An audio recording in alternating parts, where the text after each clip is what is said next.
Hello everyone. Class 7 Heritage Math exercise 14.1 question number 3rd of A. If in a right angle triangle means होता है वह triangle जिसका एक angle कितना होता है 90 डिग्री का होता है।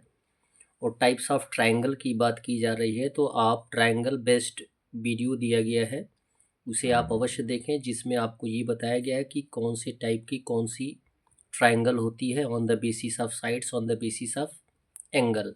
और ट्राइंगल की कौन कौन से इम्पॉर्टेंट टर्म्स होते हैं उसे भी आप अवश्य देखें, जिससे क्वेश्चंस को समझने में आपको आसानी होगी। इसमें दिया गया है राइट एंगल ट्राइंगल, जिसमें एक एंगल 90 डिग्री का होगा और राइट एंगल ट्राइंगल का नाम दिया गया है ABC। एंगल बी 90 डिग्री, यानी बी जो होगा 90 डिग्री होगा, राइट एंगल हो गया। एंगल ए इक्वल हो जाएगा एक्स और एंगल सी इक्वल हो जाएगा x plus 20। What will be the value of x? केवल आपको एक्स का वैल्यू फाइंड आउट कर देना है। आपको एंगल का वैल्यू फाइंड आउट नहीं करना है, एक्स का वैल्यू फाइंड आउट करना है।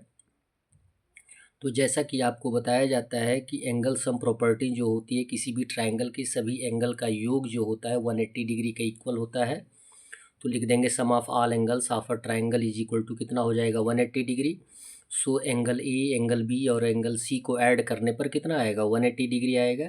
तो एंगल ए, एंगल बी और angle C plus 180 degree equal हो जाएगा एंगल ए का वैल्यू है एक्स और एंगल बी का वैल्यू है 90, एंगल सी का वैल्यू है एक्स प्लस 20 इक्वल हो जाएगा 180।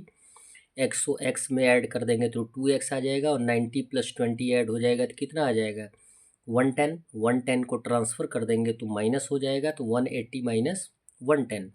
180 में से 110 को माइनस कर देंगे तो 70 और x का वैल्यू फाइंड आउट करने के लिए 2 को ट्रांसफ़र कर देंगे तो 2 से 70 को डिवाइड कर देंगे तो x का वैल्यू आ जाएगा 35 डिग्री। क्वेश्चन नंबर 4 दिया गया है कि इन ट्राइंगल ABC, एक ट्राइंगल ABC दिया गया है ML parallel BC। ML parallel किसके है? BC के, CB के। And angle A is equal to 35 degree. Angle A 35 degree है। एंगल B कितना है 65 डिग्री। तो what is the value of angle AML, यानी एंगल AML, यानी ये जो x दिया गया है x का वैल्यू आपको फाइंड आउट करना है। तो सबसे पहले तो आपके पास एक ट्राइंगल आ गया AML, जिसमें एक x दिया गया है, एक को आपको फाइंड आउट करना है और एक है ऑलरेडी दिया गया है। तो in the given figure ML parallel BC given, ये दिया गया है कि ML पैरेलल BC है। तो यदि एंगल B की बात करें तो ऑलरेडी दिया गया है 65 डिग्री, तो एंगल L का वैल्यू जो आएगा वो भी 65 डिग्री होगा on the basis of corresponding angle. किस आधार पे? करस्पॉन्डिंग एंगल के आधार पे एंगल B का वैल्यू 65 दिया है तो L का वैल्यू हो जाएगा 65।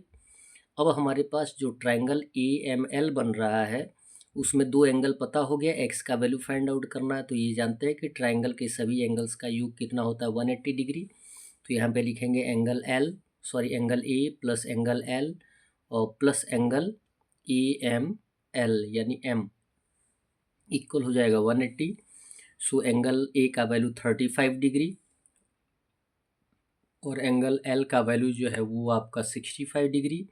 फाइंड आउट करना है एंगल M का जो कि x का वैल्यू है। तो एंगल AML इक्वल हो जाएगा 180 डिग्री। 35 प्लस 65 को ऐड कर देंगे तो आ जाएगा 100। 100 को ट्रांसफ़र कर देंगे तो माइनस हो जाएगा और माइनस होगा तो एंगल AML का वैल्यू आ जाएगा आपका 80 डिग्री। That's all. वीडियो को लाइक करें और चैनल को सब्सक्राइब करें। धन्यवाद।